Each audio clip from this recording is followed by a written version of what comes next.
जागृत हो गया तो उसके जीवन में दुख नाम की कोई चीज नहीं रहेगी, क्योंकि विवेक वह प्रकाश है जीवन में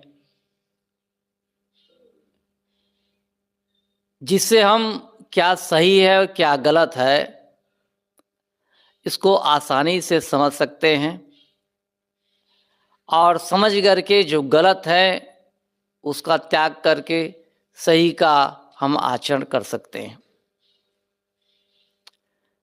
जिस प्रकार से अंधेरा होता है और उस अंधेरे में हम कुछ नहीं समझ पाते हैं। मान लीजिए यहाँ अंधेरा हो जाए,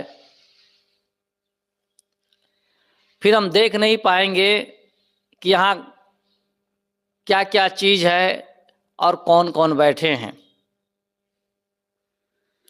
लेकिन प्रकाश हो जाता है तो हम आसानी से समझ लेते हैं, देख लेते हैं, जान लेते हैं कि यहाँ क्या क्या चीजें हैं और कौन कौन बैठे हैं।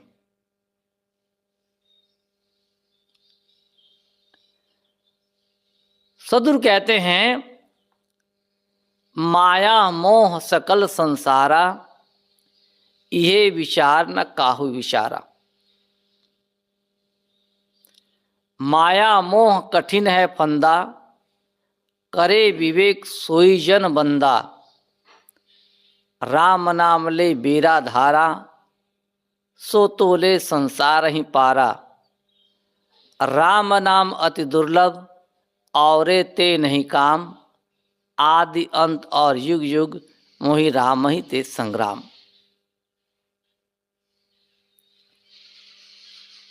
सदगुरु कहते हैं कि माया मोह सकल संसारा,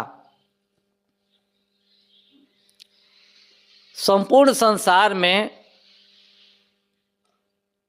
माया फैली हुई है। कहना चाहिए कि उसी का बाजार है, और उसी माया में हम मोह करते हैं। माया संसार के प्राणी और पदार्थ, ये माया रूप है,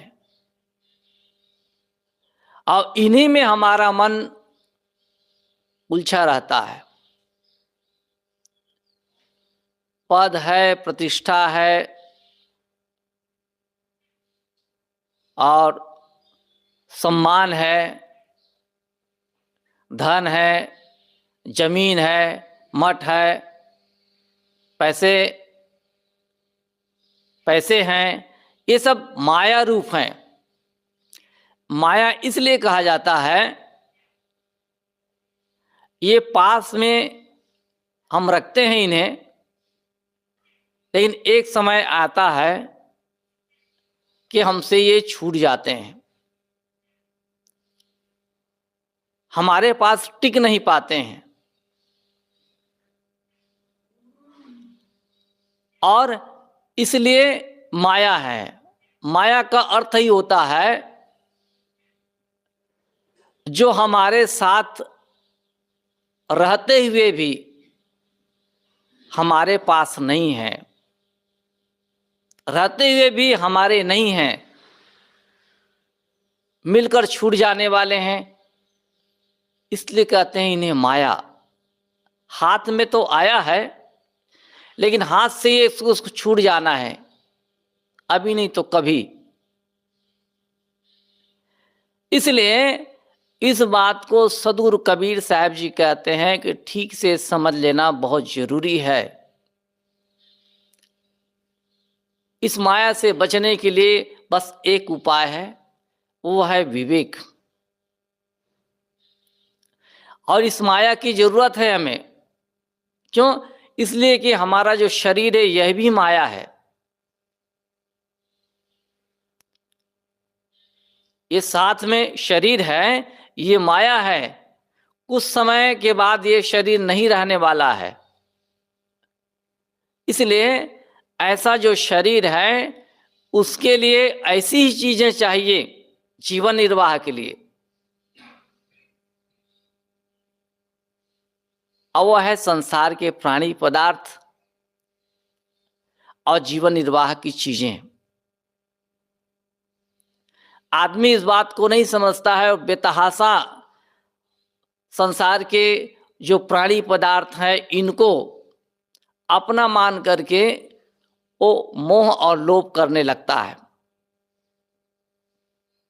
लेकिन जब हकीकत का सामना होता है तब पता चलता है कि अरे ये तो बेकार है, हमारा समय बेकार चला गया।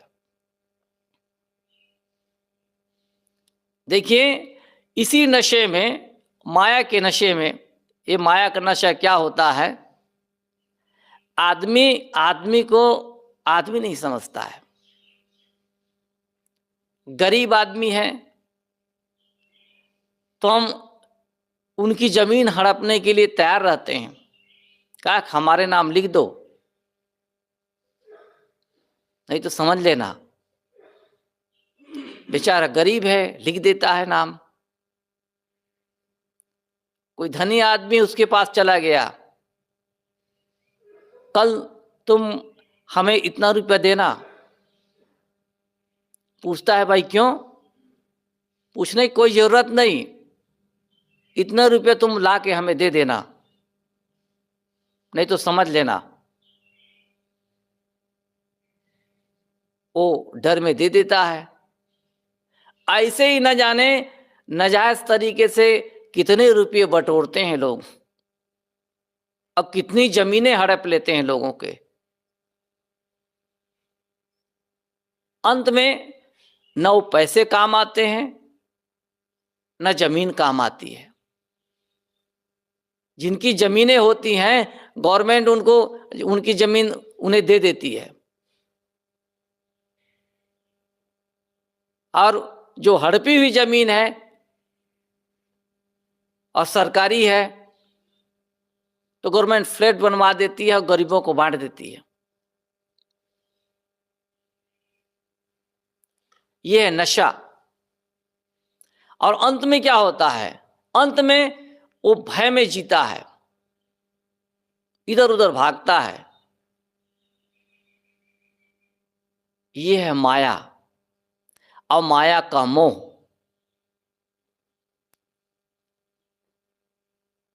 इसलिए यहां पर सदगुरु कबीर साहब जी कहते हैं कि माया मोह सकल संसारा, इहे विचार न काहू विचारा। जीते इस पर किसी ने विचार नहीं किया, अर्थात बहुत कम लोगों ने विचार किया। और जिन लोगों ने विचार किया माया से मुक्त हैं, भय से मुक्त हैं और बड़ी नींद ले रहे हैं, जीवन में आराम से सो रहे हैं। और जिन्होंने माया का संग्रह किया है वो चैन से थोड़ी सोते हैं, उनको हमेशा भय लगा रहता है कि ये माया छीन न जाए, कोई हड़प न ले, ये छूट न जाए। ये भय बराबर बना रहता है। लेकिन माया तो माया है, कोई कितना भी उसको कस कर पकड़े, जैसे पानी है, पानी को हम मुट्ठी में बांधना चाहें तो पानी मुट्ठी में बंध नहीं सकता। हवा है, हवा को मुट्ठी में बांधना चाहें, हवा को मुट्ठी में बांध नहीं सकते। इसी प्रकार माया है, माया को हम बटोरना चाहते हैं, बटोरते भी हैं, लेकिन माया कभी हमारे पास ठहरती नहीं है, किसी न किसी रास्ते से वो निकल जाती है। देखते हैं ऐसे ऐसे विवेकी, उनको नहीं कहना चाहिए, अविवेकी संसार में भरे पड़े हैं। वो चाहे संत के रूप में कहें चाहे संसारी के रूप में कहें, जो माया का बहुत ज़्यादा संग्रह करता है। और स्वाभाविक है, जब संग्रह करेगा तो उसमें नैतिकता अनैतिकता की कोई पहचान नहीं रहती है। इसलिए सदगुरु कबीर साहब जी हमारे जीवन को सफल बनाने के लिए, हम सही ढंग से जीवन जी सकें, इसके लिए हमें विवेक देते हैं। वे कहते हैं, यह विचार न काहू विचारा, किसी ने नहीं विचारा लेकिन तुम विचार करो, इस पर विचार करोगे तो तुम्हारा जीवन सही हो जाएगा, गलत नहीं होगा। एक व्यक्ति था,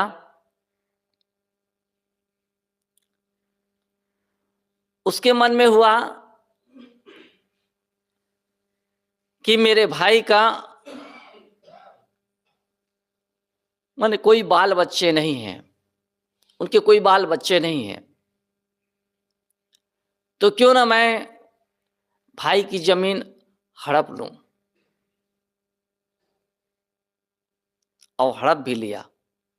भाई ने कहा कि भाई आखिर ये जमीन तो आपकी ही है, क्योंकि मेरे बाल बच्चे तो कोई है नहीं, तो मैं किसे दूंगा। लेकिन हमारे जीते तो कम से कम हमको गुजर बसर करने दीजिए, खाने पीने दीजिए। अभी से आप जमीन हड़प लिए, ये अच्छी बात तो नहीं। लेकिन भाई की बात उसने मानी नहीं। अंत में जिस बेटे के लिए उन्होंने जमीन हड़पने का प्रयास किया था, माने हड़पा था, वो भाई का बेटा ही मर गया। अब उस भाई को ख्याल आता है कि भैया ने ठीक कहा था, अंत में तो जमीन मेरी ही थी, और जिसके लिए मैंने जमीन हड़पी थी, अब वो आदमी मर गया, बेटा मर गया, अब पश्चाताप कर रहा है, अब भाई से माफी मांग रहा है। ये क्या है? नशा। तो माया है, तो माया में मोह कर लेता है। ये मायावी वस्तुएं, मायावी चीजें कभी साथ में नहीं रही हैं। हाँ, इनका प्रयोग थोड़े समय के लिए हम कर सकते हैं, जीवन निर्वाह में इनका योगदान है, लेकिन हम योगदान को नहीं समझते हैं। हम सोचते हैं कि बगल वाले की जमीन, बगल वाले के पैसे, बगल वाले की सारी चीजें हमारे पास आ जाएं। क्या करेंगे भाई? जब भी हम सोते हैं तो कितनी जमीन में सोते हैं? 3.5 हाथ, घना तो 4.25। हमको इतनी ही चाहिए, और मरेंगे तो भी उतनी ही चाहिए।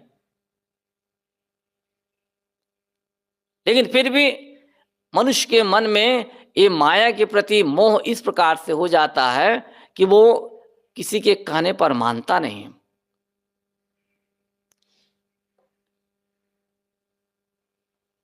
तो मन है, अपने मन में हमको विवेक जागृत करना है, मन को समझदार बनाना है, जिससे कि हमारा मन ये मान जाए और माया को समझ जाए, और समझ करके बस जीवन निर्वाह का काम करें। सदगुरु कहते हैं, माया मोह कठिन है फंदा। माया के जो मोह है, एक ऐसा फंदा है, बहुत कठिन है, छुड़ा पाना आसान नहीं है। देखिए, आदमी जन्म लेता है तो को साथ में कोई नशे की बात नहीं होती है, बुरी आदतें नहीं होती हैं, लेकिन जैसे ही वो बढ़ता है, संसार में लोगों के सामने आता है, उनका संग साथ करता है, एक से एक गंदी आदतें शुरू हो जाती हैं। जीवन जो है ऐप से भर जाता है, बुरी आदतों से भर जाता है। जैसे कोई आदमी शराब पीता है, शराब की आदत लगी है, तो एकाएक ऐसा तो नहीं है कि एकाएक वो शराबी बन गया हो। धीरे धीरे शराबी बनता है और एक समय ऐसा आता है कि पूरा शराबी बन जाता है। वो किसी का कहना नहीं मानता है। मेरे गांव में एक व्यक्ति था, शायद मर गया होगा। जब शराब पीता तो ऐसा लगता कि इससे खराब आदमी दुनिया में नहीं है। लेकिन शराब नहीं पीता तब इससे सीधा और सरल कोई आदमी नहीं है। तो जब शराब पीता तो कुल्हाड़ी निकालता, नशे में कुल्हाड़ी निकालता और घर के बाल बच्चों को दौड़ाता। कई बार तो ऐसा हुआ कि बच्चों को कुआं में फेंक देता। तो हम पड़ोसी थे, तो उनके बाल बच्चे सब हमारे घर आ जाते और हम रखते उनको। कभी कभी कहते, भैया ये बाल बच्चों को भेज दो, नहीं मारना है, नहीं मारूंगा मैं। लेकिन हमारे पिताजी कहते अभी भेजना नहीं है। एक बार ऐसा हुआ कि उसका छोटा भाई उसके इस आदत से हाजी जा गया और नशे की हालत में था उसका बड़ा भाई। इतना मारा, इतना मारा, इतना मारा, इतना मारा। ठंडी का दिन था, ठंडी की रात, मर गया ऐसा सोचकर छोड़ दिया। लेकिन वो जी गया, वो मरा नहीं, जी गया। और जैसे ही वो नशा छूटा तो कहता कि अरे हम कंबल दो, कंबल कंबल। अब वो उनके पास कौन जाए, कोई नहीं जाते। उसके बाद से वो शराब पीना छोड़ दिया,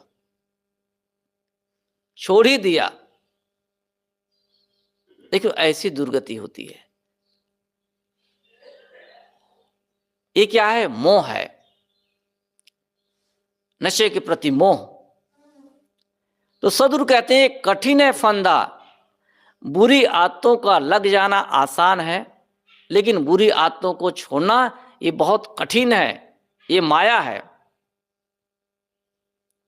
सदगुरु कहते हैं करे विवेक सोई जन बंदा। भला आदमी वही है जो विवेक करता है और विवेक करके छोड़ देता है। ये तो बड़ी बड़ी बात हुई। हमारे मन में राग और द्वेष चलते हैं, एक कम बड़ी माया है क्या? बहुत बड़ी माया है। राग द्वेष चलते रहते हैं, सामने कोई नहीं है लेकिन फिर भी मन कुछ न कुछ किसी के लिए सोच रहा है, या फिर राग कर रहा है या फिर द्वेष कर रहा है। लेकिन जो विवेकवान होता है अपने इस राग और द्वेष रूपी जो माया है उस पर ध्यान देता है और ध्यान देकर उनसे छूटने का उपाय करता है।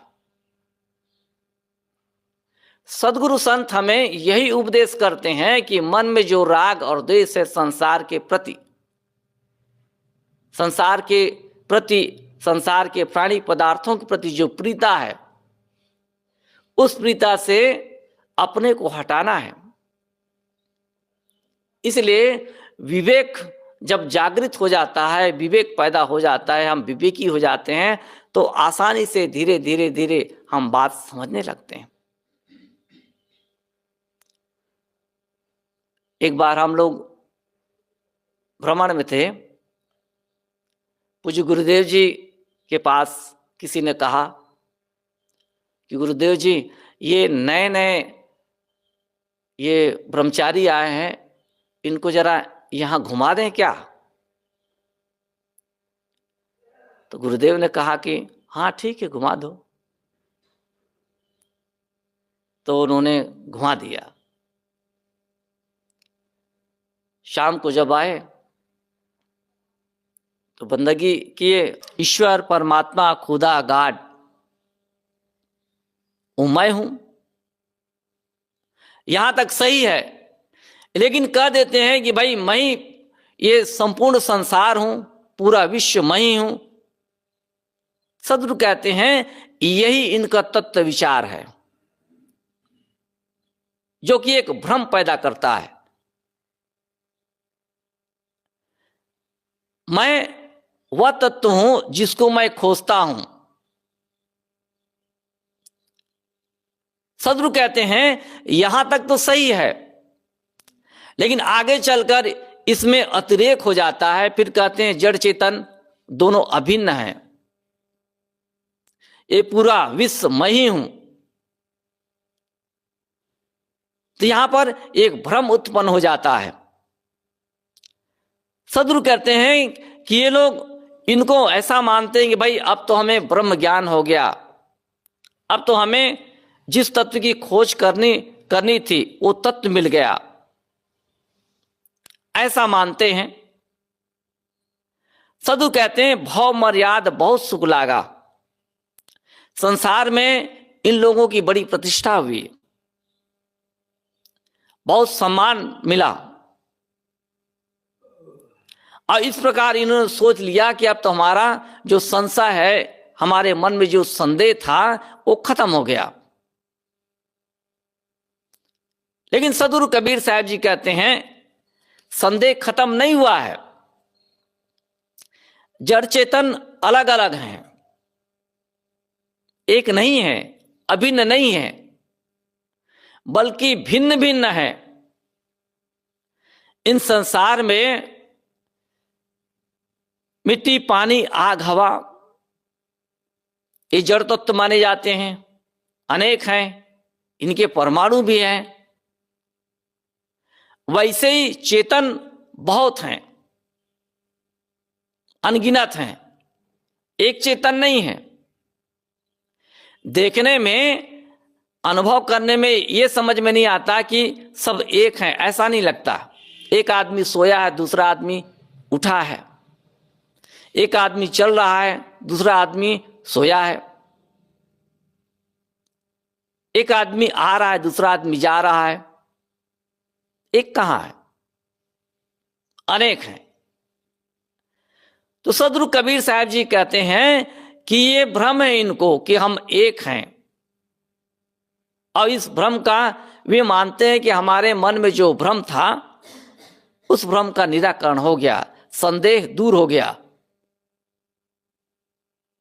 यही है उनका तत्व विचार। लेकिन सदगुरु कहते हैं कि इसमें भ्रम समाया हुआ है।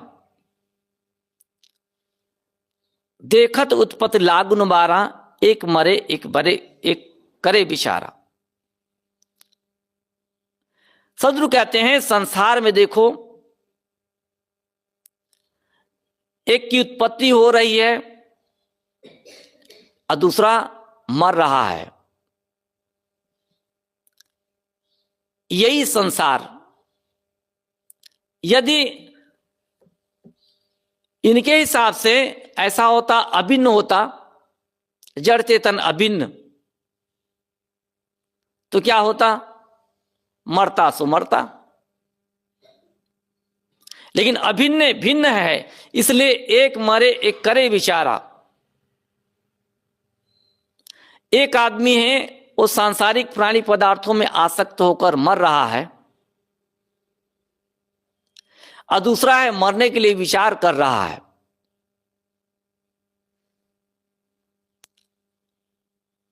तो हमें चाहिए अपने मन में जो ये संदेह है कि जड़ चेतन अभिन्न है, एक है, इस संशय को, इस संदेह को दूर करना चाहिए। क्योंकि संसार में अनेक ये जो प्राणी हैं, वो चाहे मनुष्य हो, चाहे घोड़े गधे, कुत्ते शियार या फिर कीट पतंग हो, आखिर उन घटों में भी तो वह तत्व समाया हुआ है। इसलिए जड़ चेतन एक नहीं बल्कि जड़ चेतन अलग अलग हैं। शरीर छूट जाता है, इसमें से चेतन निकल जाता है, शरीर यूं ही पड़ा रहता है। इससे साफ जाहिर होता है कि जड़ चेतन एक नहीं बल्कि अलग अलग हैं। सदगुरु कहते हैं कि देखत उत्पत्ति लागुन बारा, एक मरे करे विचारा, मुए गए की काहू न कही, झूठी आस लाग जग रही। जो व्यक्ति संसार से शरीर छोड़कर चला गया, उनके बारे में कोई नहीं कहता है कि वो कहां गया, वो क्या करता होगा, उसके बारे में कोई नहीं जानता है। हम भी नहीं जानते हैं, आप भी नहीं जानते हैं। सदगुरु कहते हैं फिर ऐसे संसार में, जो झूठा संसार है, उसके हमारे मन में उसके प्रति आशा जो लगी रहती है कि यहां सुख मिलेगा, यहां शांति मिलेगी, अब ये हमारे लिए क्या है, बंधनदायी है। ये आशा हमारे जीवन को बांधने वाली है। कुल मिलाकर कहने का मतलब, ये सारी बातें बताकर सदगुरु कबीर साहब जी ये कहना चाहते हैं, संसार में चाहे जितना प्रिय से प्रिय भोग हो, प्रिय से प्रिय प्राणी हो, प्रतिष्ठा हो, पद हो, अंत में तुम्हारे लिए एक दिन सब ये बेकार हो जाएंगे, तुमको छोड़कर जाना होगा। तो जाने से पहले क्यों ना अपनी आत्मा की खबर कर, माने अपने आप को ठीक से समझ, जिससे कि अंत में इस संसार से विदा होते समय तुम्हें किसी प्रकार का दुख ना हो। आदमी दुखी कब होता है, जब संसार के प्राणी पदार्थों में खूब अनुरक्त हो जाता है। इतना अनुरक्त हो जाता है कि उसको इस बात का भान भी नहीं होता है कि मुझे एक दिन इन सांसारिक प्राणी पदार्थों को, अनुकूल से अनुकूल प्राणी पदार्थों को छोड़कर जाना है। इसका भान नहीं होता है, यानी इस ढंग से वो अनुरक्त हो जाता है। लेकिन सदगुरु कबीर कहते हैं कि सारे भोग एक दिन तुम्हारे लिए निस्सार हो जाने वाले हैं। इसलिए अभी से तुम चेत जाओ, समझ जाओ। सदगुरु कहते हैं कि जरत जरत ते बाँचू काहू न की न गुहार, विष विषय के खाया हूं रात दिवस में लिझार।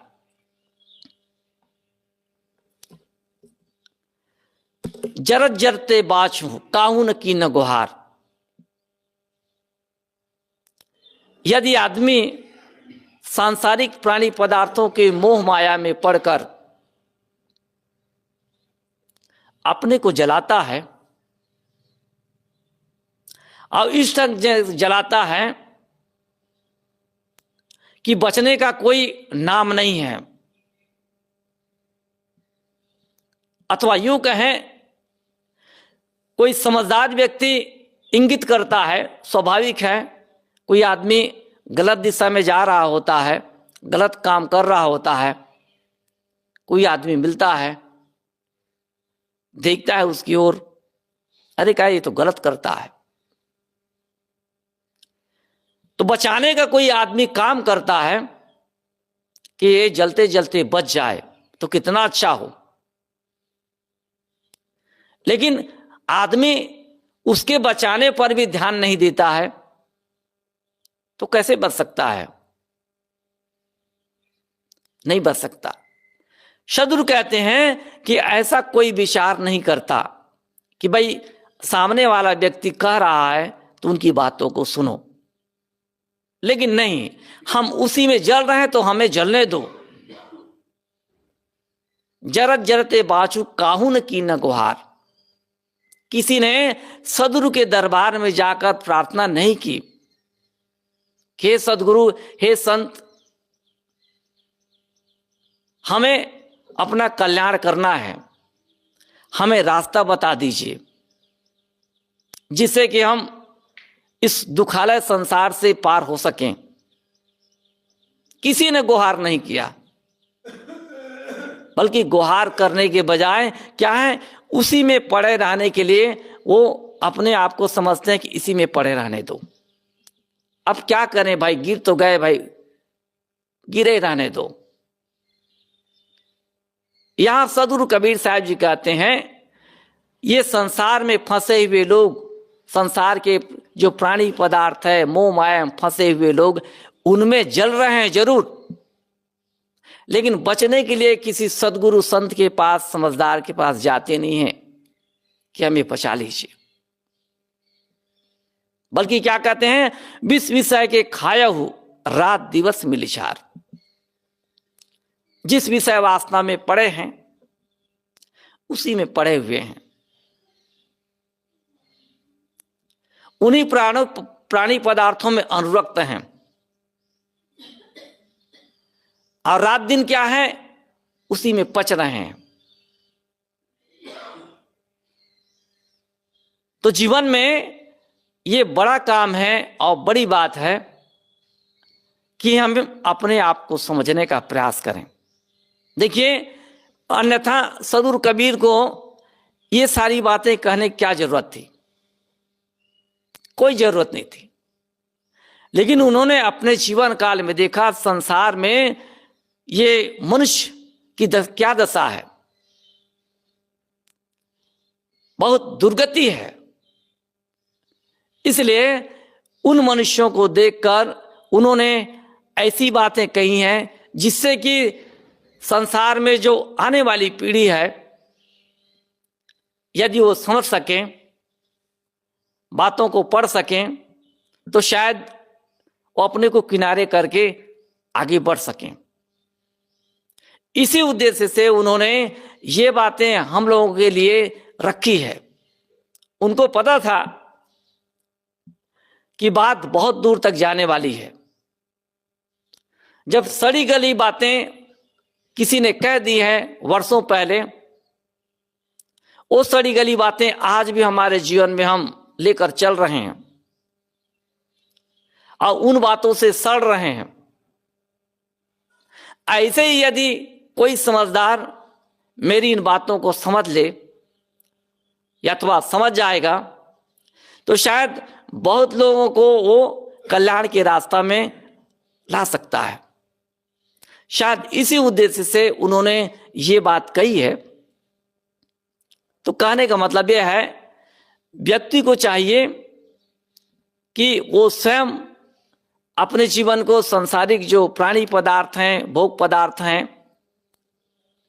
इन भोग पदार्थों में अनुरक्त होने से बचे और दूसरों को भी बचाए, जिससे कि वे भी शांति को प्राप्त कर सकें। रही बात जीवन की, तो हर व्यक्ति के पास अपना जीवन है।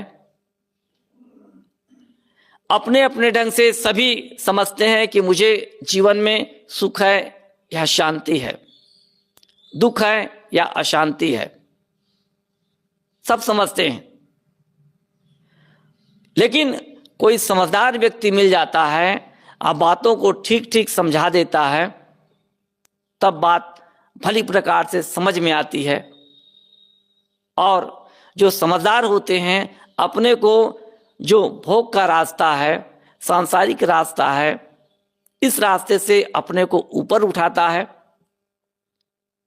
और ऊपर उठाकर अपने कल्याण दिशा में आगे की ओर बढ़ता है। सदगुरु कबीर ने 8वीं रामायणी में कहा है, इन्हीं की बात है, तत्वमसि इनके उपदेशा ई उपनिषद कहे संदेशा। सद्गुरु कहते हैं तत्तम असि, यानी जिसको तुम खोज रहे हो तुम वही हो। वे कहते हैं यह उपदेश किसका है? उपनिषदों का है। उपनिषद में यही बात बड़ी बारीकी से बताई गई है और खास संदेश उपनिषद का यही है कि तू वही है।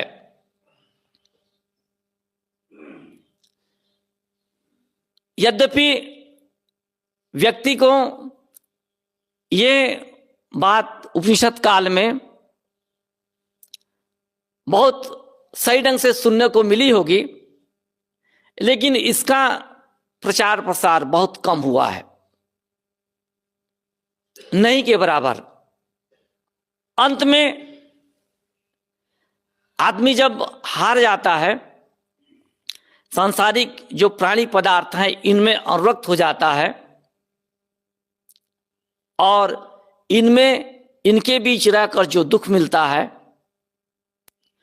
उस दुख से बचने के लिए कहाँ जाता है? किसी ऐसे व्यक्ति की शरण में जाता है जहां पर वो इन दुखों से अपने को निजात पा सके, यानी बरी कर सके। वैसे देखा जाए तो उपनिषद के जो ऋषि हैं वो हमारे कल्याण के लिए बहुत सारी बातें कहती हैं, जिसमें बताया गया है आत्मा को केंद्र में रखकर कि इस शरीर में जो विद्यमान आत्मा है यही व्यक्ति की परम सत्ता है, वही कहना चाहिए ईश्वर है, परमात्मा है। लेकिन तब तक ये पुराण हमारे जीवन काल में आ गए थे। इसमें नाना प्रकार की कल्पना की गई थी, कल्पना की गई है ईश्वर परमात्मा खुदागाट की। लोग उधर ही बहने लगे, क्योंकि उसमें अनेक प्रकार के प्रलोभन दिए गए हैं। दुनिया में कौन ऐसा व्यक्ति है जो कल्याण नहीं चाहता है? सभी चाहते हैं, लेकिन कैसे चाहते हैं? सस्ता, सस्ता भी हो और अच्छा भी हो। वैसे पुराणों में बताया गया है भाई अमुक को ईश्वर ने दर्शन दिए, अमुक को ईश्वर ने दर्शन दिए। लोगों ने सोचा जब उनको दे सकते हैं तो हम भी भक्ति करेंगे, तो हमको क्यों नहीं दर्शन देंगे, हमें भी देंगे। वे भी अब ईश्वर परमात्मा की भक्ति करने लगे, लेकिन दर्शन की कोई बात ही नहीं है। कहां से दर्शन मिलेंगे? तो खूब इस प्रकार की जो कल्पना की बातें हैं वो सब भरी पड़ी हैं। स्वाभाविक है, जो आदमी सस्ता चाहता है तो सस्ते ढंग से लिख देते हैं। महंगा क्या है? अपनी आत्मा को समझना महंगा है, इधर मुड़ना महंगा है। इसलिए उपनिषद की बातें रह गई। उपनिषद की बातें वे ही लोग समझते हैं जो लोग समझदार हैं, शेष पुराण की बातें समझते हैं, ईश्वर परमात्मा खुदागाट की बात समझते हैं, क्योंकि ये सस्ते नुस्खे हैं। लेकिन समझदार लोग समझते हैं कि सस्ते नुस्खे में हमें पढ़ने की आवश्यकता नहीं है, बल्कि हमें अपनी आत्मा में ही रमने की आवश्यकता है। तो सद्गुरु कबीर साहब जी कहते हैं उपनिषद में यही बातें बताई गई है कि आत्मा ही परमात्मा है। लेकिन इन बातों में ठहरने के लिए हमें बहुत सारी बातें हैं जिनको जानना जरूरी है। वे बातें हैं अपने मन, वाणी, इंद्रियों को वश में करना,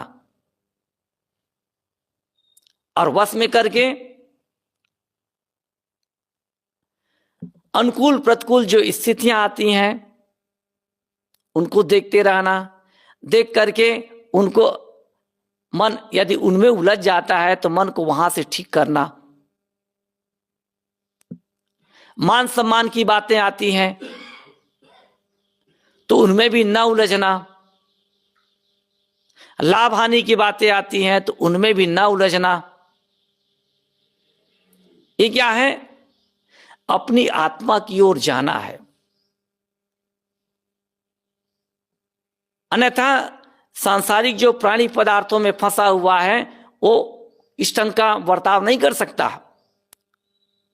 वो थोड़ी भी हानि होती है, थोड़ा लाभ होता है तो विचलन में आ जाता है। थोड़ा मान मिलता है, थोड़ा अपमान मिलता है तो विचलन में आ जाता है। और इस प्रकार वो राग द्वेष से ग्रसित हो जाता है। लेकिन सद्गुरु कबीर साहब जी कहते हैं, जिस आदमी को अपनी आत्मा का सही सही बोध हो जाता है और उस दिशा में वो चलने के लिए प्रयास करता है, तो चलते हुए वो इस बात का ख्याल रखता है। रही बात ये कि जिसको अपनी आत्मा का सही ढंग से बोध हो जाता है, उसके जीवन में, उसके संपर्क में चाहे जो भी प्राणी पदार्थ आते हैं उनमें रिश्ता खींचता नहीं है। वो समझता है इनमें रीझ खींच कर क्या मिलेगा, मुझे कुछ मिलने वाला नहीं है। उसी प्रकार से लाभ हानि की स्थिति आती है तो वहां भी रिश्ता खींचता नहीं है। मान अपमान की बातें आती हैं तो वहां भी रिश्ता खींचता नहीं है। क्यों? इसलिए कि अपने आत्मबोध में वो स्थित है। उसकी अपनी आत्मा ही उसके लिए अधिक मूल्यवान है, इसलिए वहां वो ठहर जाता है, इधर से उधर नहीं होता है। तो जब आदमी अपनी आत्मा की ओर देखता है तो उसको अगल बगल की जो बातें हैं वो ज्यादा प्रभावित नहीं करती हैं। इसलिए हम सबको भी चाहिए कि हमारी आत्मा ही हमारे लिए संपूर्ण कनशी संपत्ति है, हमारा धन है। तो उसमें यदि इस प्रकार से हम अडिग रह जाते हैं, कहना चाहिए दृढ़ बोध पूर्वक ठहर जाते हैं, तो मान अपमान, हानि लाभ, राग द्वेष, हंसी निंदा, इन सब का कोई मूल्य नहीं रहता है। और कहना चाहिए यहीं पर हम सुख और शांति का अनुभव करते हैं। सुख शांति का अनुभव का मतलब विचलन की स्थिति हमारे जीवन में अब नहीं है, अविचलित हैं। तभी तो देखते हैं बहुत से ऐसे लोग मिलेंगे, यद्यपि उनको इस बात का बोध है कि नहीं है ये पता नहीं है, लेकिन बहुत सी उबड़ खाबड़ स्थितियां आती हैं तो भी निर्विकार भाव से लोग पड़े रहते हैं, कोई दिक्कत नहीं। वो कह रहा है सो कह रहा है, गाली दे रहा है, कोई बात नहीं। तो ये स्थिति बड़ी प्यारी स्थिति है, और इस स्थिति में आकर ही कहना चाहिए व्यक्ति के जीवन में दुख है उसका सर्वनाश होता है, अन्यथा दुख बना रहता है। अब ऐसी स्थिति लाने के लिए हम सब अपने मार्ग में चल रहे हैं। कोई आगे चल रहा है, कोई पीछे चल रहा है, कोई और पीछे चल रहा है, लेकिन रास्ता तो वही है। कभी कभी जो नए साधक होते हैं वे कहते हैं कि क्या हम भी आगे बढ़ पाएंगे। अक्सर गुरुदेव जी कहा करते थे कि नए साधक को घबराना नहीं चाहिए, बस ये मन लगाकर चलते रहना है। जब चलते रहता है आदमी तो उसे कुछ काल बाद पता चलता है कि नहीं, पहले से मेरा मन बढ़िया है, पहले से मेरा जीवन सुधार की ओर है, पहले से उसे बेहतर अनुभव होता है। तो ये अनुभव बताता है कि आगे बढ़ रहा है। अब एक समय ऐसा आता है, कुछ वर्षों बाद उसे खुद पता चलता है कि नहीं, पहले से मैं बहुत आगे सरक गया हूं, आगे बढ़ गया हूं। पहले जो स्थिति मेरी बनती थी मन की, वो आज स्थिति नहीं है, अर्थात उस स्थिति को मैं पार कर गया हूं। आदमी धीरे धीरे चलता है, पार हो जाता है। बस ये धैर्यपूर्वक चलने की आवश्यकता है। एक आदमी है जो धैर्यपूर्वक चलता भी नहीं है, और दूसरी बात यह है कि वो कहता है कि अब कैसे होगा, क्या हम बढ़ पाएंगे आगे? भाई चलोगे तब बढ़ोगे, और नहीं चलोगे तो कैसे बढ़ोगे? कुल मिलाकर कहने का मतलब यह है, हमारी आत्मा ही हमारे लिए सब कुछ है। सदगुरु कबीर ने इस संसार की जो निस्सार भोग हैं, उनकी वास्तविकता इस बीजक में बता दी है। और यदि वास्तविकता समझ में आ गई है तो हम उन भोगों में पड़ेंगे नहीं, बल्कि जीवन निर्वाह के लिए जो आवश्यक चीजें हैं उनको लेते हुए हम आगे बढ़ते चले जाएंगे।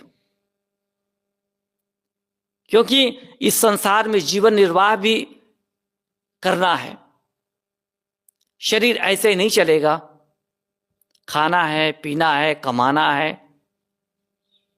यहां तक कि शरीर साधन को भी स्वस्थ और स्वच्छ रखना है।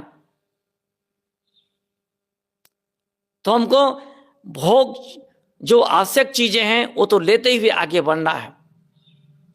लेकिन भोग का मतलब सदगुरु कबीर यहां पर यह कहना चाहते हैं, आसक्ति ही भोग है। कुल मिलाकर भोग का जो मूल है वह क्या है? देहाभिमान।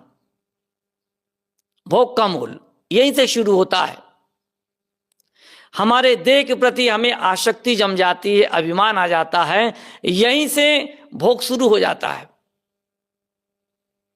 लेकिन देह के प्रति आसक्ति नहीं होती है, देह में अहंकार नहीं जमता है, इसका मतलब है हमारे भोग के प्रति कोई रुचि नहीं है। हम भोग प्रधान नहीं होंगे बल्कि योग प्रधान होंगे। इसलिए अधिक से अधिक शरीर के प्रति हमारी जो आसक्ति है, खाने पीने की आसक्ति, शरीर को सजाने की आसक्ति, ये क्या है? हमें भोग की ओर ले जाते हैं। इसलिए शुरू से हमको योग प्रधान जीवन जीने की आवश्यकता है। योग के लिए खाना है, उसी के लिए चलना है, फिरना है, उठना है, बैठना है, सब कुछ करना है। कुल मिलाकर कहना चाहिए हमारा जीवन जो है योग प्रधान होना चाहिए। फिर जो भी हम खाएंगे पिएंगे उसमें कोई आसक्ति नहीं बनेगी। कभी कभार देखने को मिलता है कि भाई ये नहीं मिलेगा तो हमारा दिन नहीं कटेगा। भोग पदार्थ है, बाजार जा रहे तो अमुक चीज लेते ही आना भाई, वो लेके आ जाते हैं। सूक्ष्म आसक्ति बनी रहती है। कहने का मतलब यह है, इसलिए छोटी छोटी बातों पर भी हमें ध्यान देने की आवश्यकता है। खाने पीने इसी में जीव फंसा है और कोई बड़ी चीज नहीं है। मन इंद्रियों के जो भोग पदार्थ हैं उन्हीं में जीव फंसा है। इसलिए धीरे से समझ करके मन जहां जहां फंसा है, हमारी इंद्रियां जहां जहां फंसी है, वहां से निकालने की आवश्यकता है विवेक पूर्वक। फिर एक समय ऐसा आएगा कि जिस चीज को हम खाने के लिए ललायत रहते थे, वो भी लगेगा अरे इसके बिना भी हम जी सकते हैं। ठीक है, कभी खा लिए कोई बात नहीं, लेकिन आदत बनाने की आवश्यकता नहीं है। इसका मतलब है हम जीत गए, हम समझ गए। आसक्ति है, इसका मतलब अभी समझे नहीं है। इसलिए हर साधक को समझना चाहिए कि मेरा मन कहाँ कहाँ फंसा है, कहाँ कहाँ उलझा है, खाने में, पीने में, देखने में। वहां से धीरे से, प्रेम से अपने मन को निकाले। इसके लिए संयम का सहारा ले, परहेज का सहारा ले। समझ ना आए तो दूसरे हैं अपने से बड़े हैं, उनसे पूछे तो बात समझ में आ जाएगी, अन्यथा आत्मज्ञान ये धरा रह जाएगा। हमारे गुरुदेव जी कहा करते थे, साधकों को आत्मज्ञान हो जाने के बाद केवल एक काम बना रहता है, बचा रहता है, और वह है अपने मन इंद्रियों को जीतना। पूरे जीवन चलता है, कभी मन से हार जाता है, कभी जीत जाता है, कभी हार जाता है, कभी जीत जाता है, कभी हार जाता है, कभी जीत जाता है। लेकिन लगा रहता है तो एक समय ऐसा आता है कि हारता नहीं बल्कि उसकी जीत हो जाती है। ये पूरा जीवन संग्राम चलता रहेगा। इसलिए अपने मन इंद्रियों को देख करके हमें जो बातें, जिन बातों में अधिक आसक्ति है, अपने मन इंद्रियों को वहां से निकाल करके आगे की ओर हम ले चलने का काम करें। ये जीवन भर चलेगा। इसलिए किसी को भी हारने की आवश्यकता नहीं है, बल्कि साहस करके हमको आगे बढ़ने की आवश्यकता है। तब समझ में मिलेगा कि जिनको हम खाए बिना नहीं रह पाते थे, उसको बिना खाए भी अब रह लेते हैं हम, उसके बिना भी अब भोजन हम कर लेते हैं, उसके बिना भी हम आराम से जीवन जी लेते हैं। कहना चाहिए हमको साहस मिल जाता है, हमारी ताकत बढ़ जाती है, हमारा मनोबल बढ़ जाता है। अब यहीं से हमारे जीवन में सुधार का क्रम चालू हो जाता है। तो कुछ देर